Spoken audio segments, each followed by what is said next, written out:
Bom dia, hoje é 24 de agosto de 2022, quarta-feira, o dia em que Jerônimo Rodrigues ultrapassou a Semineto. Epa, como assim, rapaz? Que história é essa? Não, pelo menos é o resultado da pesquisa Atlas Intel e o Jornal à Tarde publica, que o Jornal à Tarde contrata e publica, e que tem sido, evidentemente, alvo de polêmica e questionamento durante a campanha, mas está aí, é a manchete do Jornal à Tarde e a gente não pode deixar de noticiar. Jerônimo vira o jogo e já lidera a corrida ao governo. Tem credibilidade essa pesquisa Atlas Intel?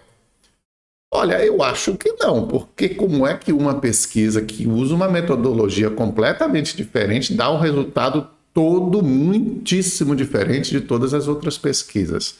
Ah, nem todos os outros institutos têm credibilidade também. Tudo bem, pode-se também fazer essa objeção. Mas, tá aí.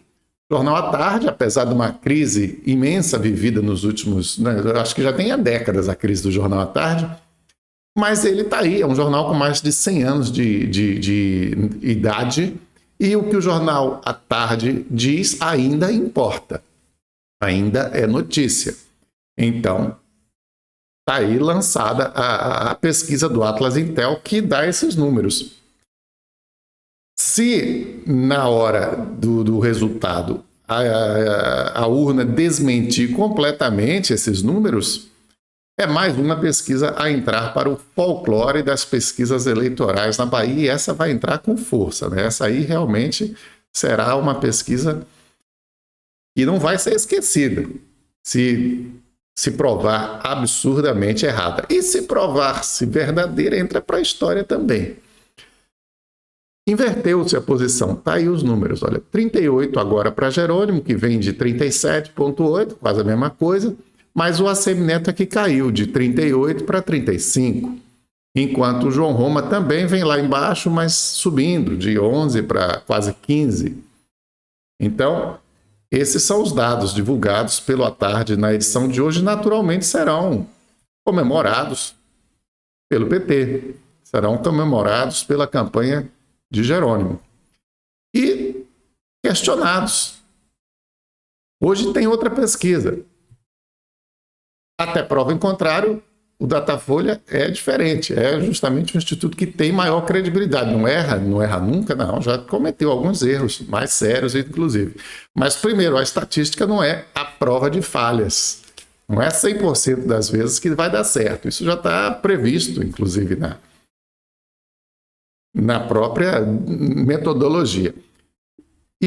Mas, porém, é um instituto que goza, sim, de credibilidade e tem um alto percentual de acertos. Datafolha hoje divulga pesquisa contratada pelo Grupo Metrópole, do Mário Kertz. E, inclusive, o pessoal brigou aí na justiça para... Quem pediu para não divulgar a pesquisa do Datafolha? A coligação do Jerônimo. Assim como também a coligação do Assemineto tentou impedir na justiça que fosse divulgada a pesquisa do Jornal à Tarde, que eu acabei de mostrar. Mas não vingaram as tentativas. Então, o PT vai comemorar durante o dia a pesquisa que coloca Jerônimo à frente de Assemineto e pode ser que no fim do dia o Datafolha jogue água fria nessa comemoração. Mas não sabemos ainda. Temos que esperar até as 5 da tarde. Eu até comentei aqui na segunda-feira que sairia na segunda-feira a pesquisa do Datafolha. Mas não, o Metrópole tinha divulgado segunda-feira realmente, mas foi o dia em que os pesquisadores foram a campo. E não o dia em que seria divulgado o resultado. Mas está aí. Hoje sai o resultado do Datafolha. E aí a gente vai ver se bate com o Atlas Intel do Jornal à Tarde ou não. E o Ciro Gomes, ontem foi o dia do Ciro Gomes no Jornal Nacional. Né? E o que aconteceu? Ciro Gomes foi a entrevista melhor para Ciro Gomes dos últimos anos. Porque ele foi lá todo bonzinho, todo paz e amor. A primeira coisa que ele foi cobrado foi justamente isso. Como é que o senhor fica falando que tem que haver paz e conciliação, o senhor ataca os adversários com palavras, inclusive, agressivas, né? Como ele foi questionado pela Renata Vasconcelos. E aí ele se propôs até, não, de repente a gente pode rever, às vezes é um mal entendido, às vezes é o jeito de falar no Nordeste, não é bem compreendido, no Sul, balela, né? O Ciro Gomes realmente ele bate duro nos adversários, com uma agressividade desnecessária, né, desproposital, mas ele acha que ele tem que marcar essa posição, porque ele tem que mostrar para o bolsonarista que ele odeia Lula, ele tem que mostrar para o petista que ele odeia Bolsonaro, ele tem que tentar ser ao mesmo tempo um candidato que agrade a direita e a esquerda. É bem complicada a situação do Ciro Gomes. Agora, sem dúvida, é um sujeito muito inteligente, muito preparado, que tem um projeto. Não vou dizer que as ideias dele são certíssimas, infalíveis, isso é outra história. Implementar também é outra conversa.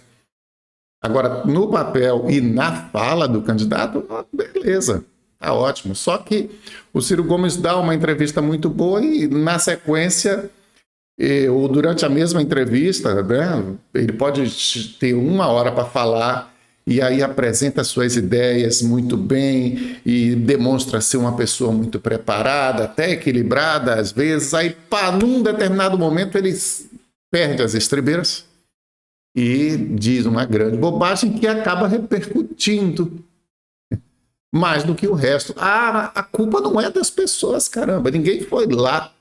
Por que as pessoas só dão valor a essa parte? Não importa, é assim que é. E quem é candidato tem que ajustar-se, adaptar-se àquilo. O grande problema que eu acho é o seguinte: as pessoas não votam porque é o mais preparado. Tem gente que vota até porque é o mais bonito.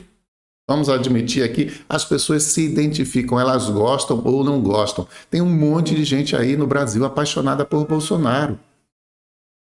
Por Lula, então, nem se fala, porque já vem construindo essa paixão há décadas, porque também já foi presidente, tem seus seguidores. E a gente vê na rua as torcidas de Lula e de Bolsonaro e não vê a de Ciro Gomes, né? Então ele tem um obstáculo muito grande para superar e eu realmente não creio mais, nessa altura do campeonato, na viabilidade da candidatura de Ciro Gomes. Agora, a repercussão da entrevista dele ontem, sem dúvida nenhuma, foi boa. Eu retirei essa imagem aí do próprio site do candidato, aliás, do canal dele no YouTube, em que ele foi publicando trechos da conversa. Nessa altura aí tem 3, 6, 7 trechos publicados. E, sem dúvida nenhuma, olha aí, a grande repercussão é programa de renda mínima. 229 mil visualizações nessa altura, enquanto o outro, mais visto até então, tinha 70 mil.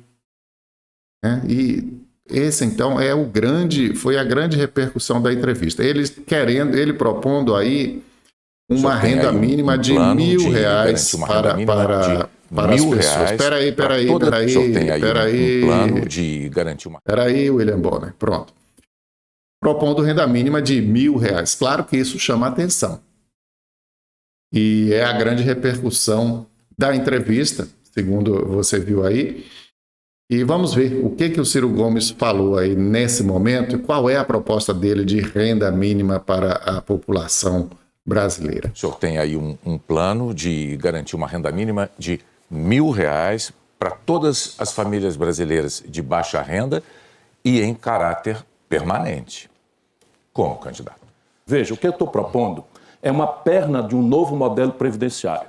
Então eu vou pegar o BPC, Benefício de Prestação Continuada, a aposentadoria rural de muitos brasileiros que ainda remanescem e que não contribuíram no passado, o seguro-desemprego, e pegar todos os programas de transferência, especialmente o novo Bolsa Família, que é o Auxílio Brasil, transformar num direito previdenciário constitucional, ou seja, ninguém mais vai depender de político A, político B, eleição A, e essa consolidação dá 290 bilhões de reais. Essa conta fecha, candidato? Fecha porque eu vou agregar, para fechar os 297 bilhões dos recursos que já existem, eu vou agregar um tributo sobre grandes fortunas, apenas e tão somente sobre os patrimônios superiores a 20 milhões de reais.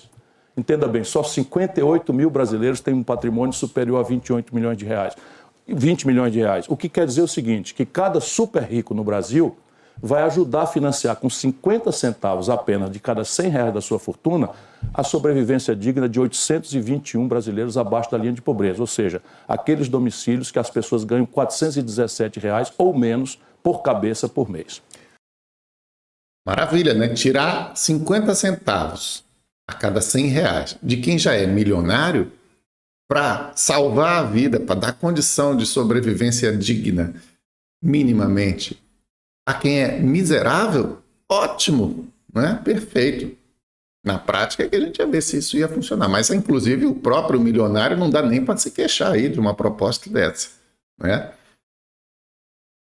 É tão assim, digamos, boa a ideia, é tão aceitável, que já era o caso até de você dizer por que isso já não está sendo feito. Então, é isso. E na entrevista como um todo foi aquele clima. Não teve briga. Teve até motivo de reclamação de bolsonarista isso.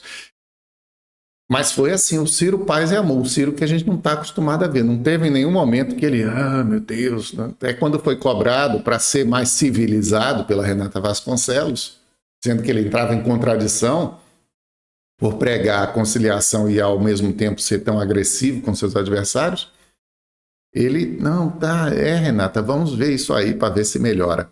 E aí, por exemplo, você vê a repercussão aí, olha, de um político importante, Chico Alencar, que já foi senador, já foi deputado, agora é vereador no Rio de Janeiro, e é uma liderança importante nacional do PSOL. Olha como ele elogiou o Ciro Gomes. Quem conhece Ciro Gomes, convivi bem com ele na Câmara dos Deputados, não se surpreendeu com seu desempenho no Jornal Nacional. Inteligente, articulado, cheio de ideias para o país. Aí que ele mata o Ciro na sequência.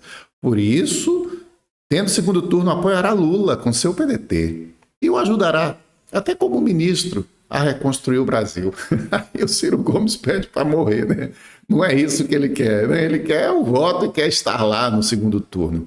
Mas por tudo que já ocorreu até aqui, a gente imagina que seja uma coisa difícil. E logo abaixo, eu falei aí do Chico Alencar, logo abaixo uma pessoa, creio eu, uma pessoa do povo desconhecida, Brenda Franco. Para mim não tem uma referência de nada de quem seja Brenda Franco. Aí ela comenta no tweet do Chico Alencar, pois é, admirei-me com as propostas do Ciro para com a Amazônia. Seria um bom nome para o Ministério do Meio Ambiente. Pense nisso, Lula.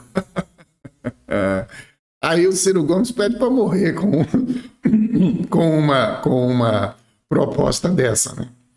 E quem pede para morrer também é o pessoal bolsonarista, porque ficou chateado. Deixa eu beber uma água aqui, que a voz está querendo sumir.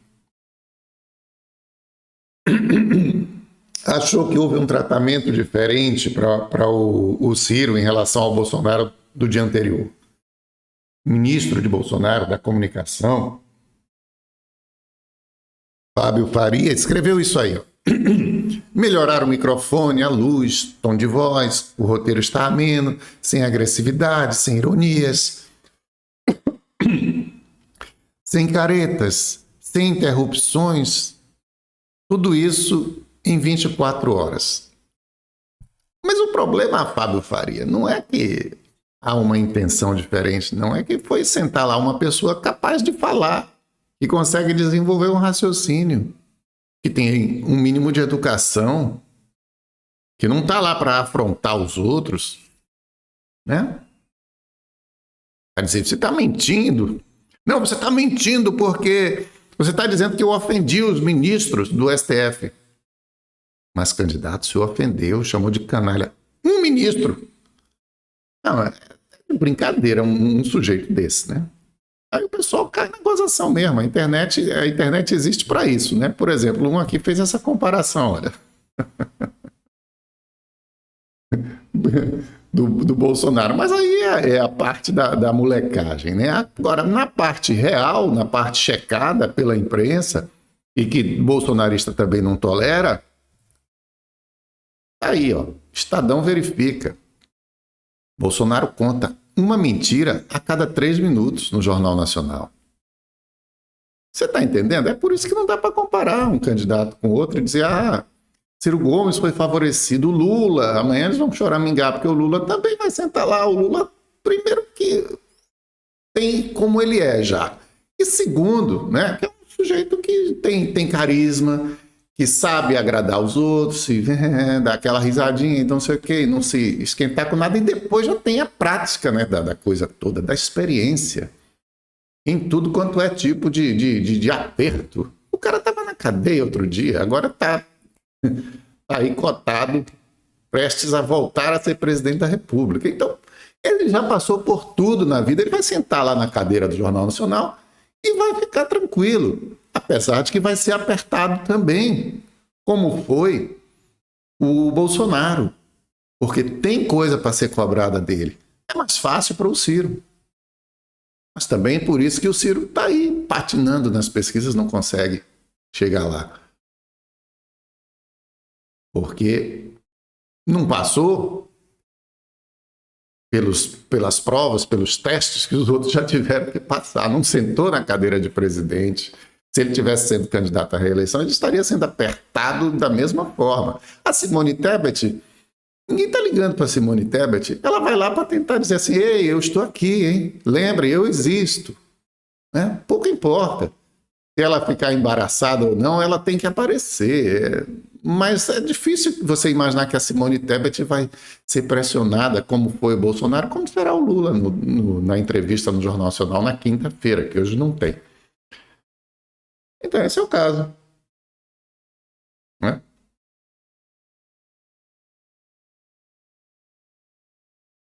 Em Feira de Santana... não, mas peraí, ainda tem outra coisa para a gente importante aqui na eleição nacional, que são os tempos, né, dos candidatos. O TSE divulgou o tempo dos candidatos para a campanha que começa no dia 26, sexta-feira, né, a campanha em rádio e TV. E os tempos são esses. O Lula tem mais tempo, com 3 minutos e 39 segundos. O Bolsonaro tem 1 minutinho e 1 segundo a menos, 2 minutos e 38 segundos. E a Simone Tebet é rica, 2 minutos e 20 segundos.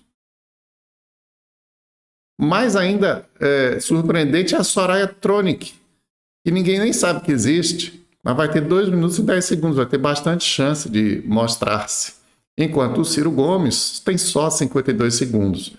Muito próximo do Roberto Jefferson, por incrível que pareça, é candidato, tem 25 segundos, e o Felipe Dávila, 22 segundos. Os outros que concorrem aí na eleição não tem tempo algum, por conta das regras da legislação eleitoral. Agora, o que é significativo e emblemático, talvez, da eleição brasileira, é que a primeira figura a aparecer, adivinha, ordem do primeiro dia, Roberto Jefferson. Roberto Jefferson abre a eleição no Brasil, abre a campanha eleitoral oficial, da cadeia para a sua tela. É isso. Ultimamente era a prisão domiciliar, né? Mas, enfim. É emblemático, é emblemático. Teve uma operação da Polícia Federal ontem que é o grande assunto aí hoje, durante o dia, porque se tratou da apreensão, de busca e apreensão contra aqueles empresários golpistas que anunciaram apoio a um golpe, caso o Bolsonaro não ganhe a eleição. Na Folha de São Paulo, Polícia Federal faz ação contra empresários governistas com aval de Moraes, Alexandre de Moraes. Estopim foi a troca de mensagens sobre golpe. Autorização de magistrado acirra tensão com o Planalto. Claro. Eram todos bolsonaristas defendendo o golpe. O Estado de São Paulo, operação da Polícia Federal e suspeita de vazamento geram crise entre Moraes e Aras. Ministro do STF determinou busca e apreensões contra empresários. Diálogo de PGR com investigado teria sido detectado. Teria sido, não. Foi detectado. É uma notícia que foi veiculada inicialmente pelo site E que está aí, ó. Celulares apreendidos mostram troca de mensagens entre Aras e empresários bolsonaristas. Ninguém sabe ainda que mensagens foram essas. O notório Augusto Aras, essa seria realmente, dependendo do teor dessas mensagens, uma grande desmoralização definitiva para ele. As mensagens ainda são mantidas sob sigilo, mas já viraram tema entre ministros do STF. Mas os advogados dizem que as mensagens enviadas por Aras são comentários apenas superficiais. Seria a desmoralização suprema porque ele é um tanto quanto desmoralizado pela sua omissão em relação à sua parceria, à sua cumplicidade com o governo federal. Mas diferente, muito diferente, é ele mesmo ser participante do crime. Porque esse pessoal está cometendo crime ao conspirar para ter um golpe de Estado. Não importa se é só uma descontraída conversinha de celular. Quem é que vai saber? Por isso a Polícia Federal entrou em ação aí para ver até onde vai isso. Quem sabe não está jorrando dinheiro aí para financiar golpe. Precisa investigar, é preciso, eu disse aqui no primeiro dia, encostar esse pessoal contra a parede. É preciso, porque a gente não pode aceitar de novo no Brasil se perder a democracia por causa da vontade de meia dúzia de inconformados que querem impor na marra as suas ideias, os seus prediletos para exercer a função de comandar o país. Aí não dá. Aí é que não pode. Né? Tem que ser na base da política, da disputa democrática, e de outra maneira é impossível. Gostando-se ou não gostando, esse é o único modo. A força não. Isso não. Em Feira de Santana, parece que perdeu força a ideia de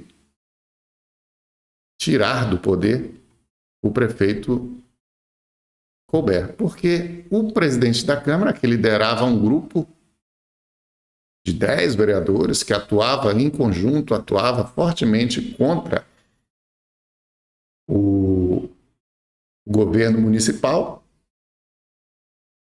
e o presidente da Câmara subiu à tribuna ontem para fazer um discurso dizendo que sai do grupo, praticamente sai do grupo mais e que continua na oposição, dando a entender que a disposição oposicionista do pessoal